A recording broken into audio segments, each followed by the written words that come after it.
ભુજમાં વિશેષ પ્રોજેક્ટ શ્રવણનું ઉદ્ઘાટન. ભુજમાં Jain medical and educational trust સંચાલિત સર્વમંગલ આરોગ્ય ધામ દ્વારા વિશેષ પ્રોજેક્ટ શ્રવણનું ઉદ્ઘાટન કરવામાં આવ્યું. મસ્ક્યુલર ડિસ્ટ્રોફીથી પીડાતા લોકોની સારવાર માટે આ પ્રોજેક્ટ શરૂ કરવામાં આવ્યો છે. સ્ટોરી રિપોર્ટ બાય કરણ વાઘેલા, ભુજ. નમસ્કાર. આજરોજ સર્વમંગલ આરોગ્ય ધામમાં સર્વમંગલ આરોગ્ય ધામ, જૈન એજ્યુકેશન અને આરોગ્ય ટ્રસ્ટ, અંગદાન ચેરિટેબલ ટ્રસ્ટ અને કચ્છના લોકપ્રિય સાંસદ માન્ય શ્રી વિનોદભાઈ ચાવડા, અંગદાનના પ્રણેતા દિલીપભાઈ દેશમુખ સાહેબ દાદા અને આ ટ્રસ્ટના ટ્રસ્ટી શ્રી પટવા સાહેબ, આ બધાનો સંયુક્ત પ્રયાસથી આજે મારી જેમ મસ્ક્યુલર ડિસ્ટ્રોફી નામની ગંભીર બીમારીથી પીડિત લોકો માટે એક નવું સેન્ટર અને નવી રાહ ચીંધવાનું કામ થઈ રહ્યું છે.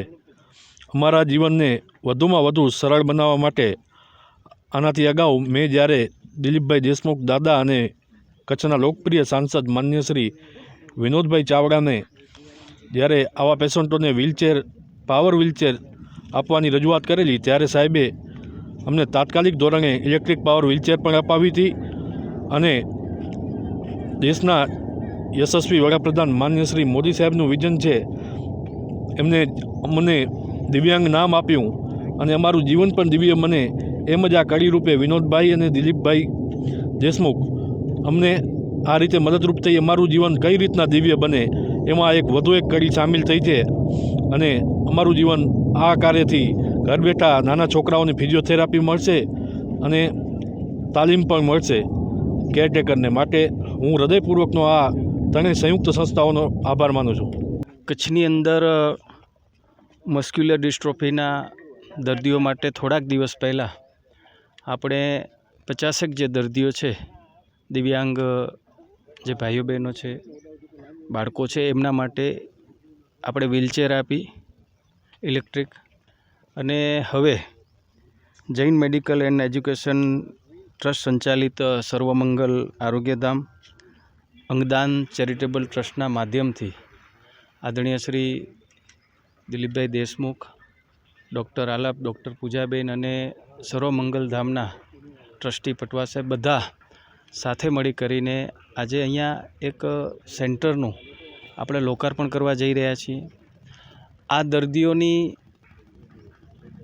સારવાર અને દર્દીઓ માટે જે લોકો સહાયક બનશે એને ટ્રેનિંગ આપવામાં આવશે અને પહેલા પાર્ટમાં અહીંયા 10 દિવસની ટ્રેનિંગ આપવામાં આવશે અને એ લોકોને તૈયાર કરીને એ એમના ગામની અંદર આ પ્રકારના દર્દીઓની સારવાર અને દેખરેખ રાખી શકે એવું આયોજન કરવામાં આવી રહ્યું છે.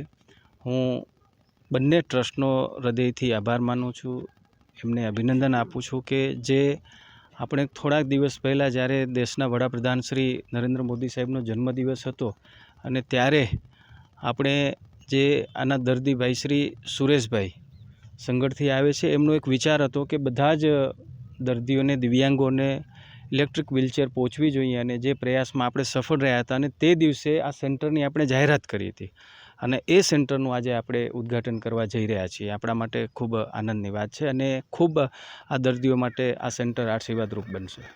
તમને બધાને યાદ છે, આપણે 17 સપ્ટેમ્બરે 25 વિદ્યાર્થીઓને, બાળકોને આપણે ચેર આપી હતી. ચેર માત્ર આપવાથી એક સાધન આપીએ એનાથી સંતોષ નહીં માનવું જોઈએ. બીજું કે અમને બધાને આ ખબર છે અને તમને પણ ખબર છે કે આ રોગમાં કોઈ એનો ઈલાજ નથી, પણ કેટલું એમનું જીવન આપણે સુખકર બનાવી શકાય. ચેર આપવાથી ઘણા બધા મારી પાસે વિડીયો જેવા આવ્યા કે ઘરમાં ને ગામમાં વિદ્યાર્થીઓ, બાળકો એ ચેરમાં ફરે છે, નહીં તો અત્યાર સુધી એમને કોઈક લઈ જવા પડતા હતા. આજે એક ડૉક્ટર આલાપના પ્રયત્નથી એક બહુ સરસ પ્રોજેક્ટ શ્રવણ આપણે ડિઝાઇન કરી શકે છે અને પ્રોજેક્ટ શ્રવણના માધ્યમથી આપણે અત્યારે પ્રારંભિક 10 એવા મસ્ક્યુલર ડિસ્ટ્રોફીના પેશન્ટ ઉપર કામ કરશું કે એમનો જે અત્યારની સ્થિતિ છે એ સ્લોડાઉન થાય, એમાં થોડો સુધારો થાય અને એમનું જીવન વધુ સરળ બને એ દિશામાં પ્રોજેક્ટ શ્રવણનો પ્રસંગ છે. અને તમને બધાને ખબર જ છે કે આ પેશન્ટ કેવી સ્થિતિમાં જીવે છે તો એમના પરિવારજનોને પણ જો 2 કલાક કોઈ આવું એમને સહયોગ આપનાર મળી જાય ગામમાંથી તો બહુ મોટો સહયોગ થશે. અને આ પ્રકારનો પ્રોજેક્ટ અત્યારે દેશમાં કોઈ પણ રાજ્યમાં નથી. આ પહેલાં એકવાર જે પ્રોજેક્ટ થયેલો છે સોલનમાં, એ માત્ર ત્યાં જઈને ટ્રીટમેન્ટ લેવી પડે છે. આપણે પેશન્ટ એ સેન્ટર સુધી આવે એના કરતાં દૂરના પેશન્ટ છે રોજ આવી નહીં શકે, આવવા જવાનો જ ખર્ચો ખૂબ થાય. એના કરતાં એ ગામના જ કોઈક વ્યક્તિ એમને ટ્રેન કરીને અત્યારે પ્રારંભિક 10 દિવસ એમનું વ્યવસ્થિત ટ્રેનિંગ થશે. આજે બધા જ આ બાળકોને બહુ જ સરસ કિટ પણ આપવાના છે, જેના મદદથી એમના પરિવારજનો પણ એમની પાસે એક્સરસાઇઝ કરાવી શકે અને ચોક્કસ એ દર્દીઓમાં ફરક થશે. આજે હમણાં જો એક દર્દીને મળી આવે છે કે વ્હીલચેર એમને ઇલેક્ટ્રિક મળવાના કારણે એ શાળાએ જતો થયો છે. એટલે આ એક મોટું પરિવર્તન છે. એક વિદ્યાર્થી શાળામાં જઈ શકતો ના હોય અને હોશે હોશે શાળામાં જાય તો એવું ચોક્કસ એક વ્યક્તિના જીવનમાં નાનકડું પરિવર્તન લાવવું એ મોટી વાત છે. આવું પરિવર્તન પણ આ પ્રોજેક્ટથી ચોક્કસ આવશે એવો અમને વિશ્વાસ છે. આજરોજ ભુજમાં Shri Jain medical and educational trust સંચાલિત સર્વમંગલ આરોગ્યધામ દ્વારા એક વિશેષ પ્રકારના પ્રોજેક્ટ શ્રવણનું ઉદ્ઘાટન કરવામાં આવ્યું છે. આ પ્રોજેક્ટ એટલા માટે વિશેષ છે કે મસ્ક્યુલર ડિસ્ટ્રોફી નામનો એક રોગ છે કે જેનાથી પીડાતા દર્દીઓ કોઈપણ પ્રકારની એની માંસપેશીઓ હલનચલન કરી શકતી નથી અને એવા દર્દીઓને વિશેષ આપણે રાહત આપી શકીએ, ખાસ કરીને ફિઝિયોથેરાપી અને અન્ય કસરત સારવાર દ્વારા.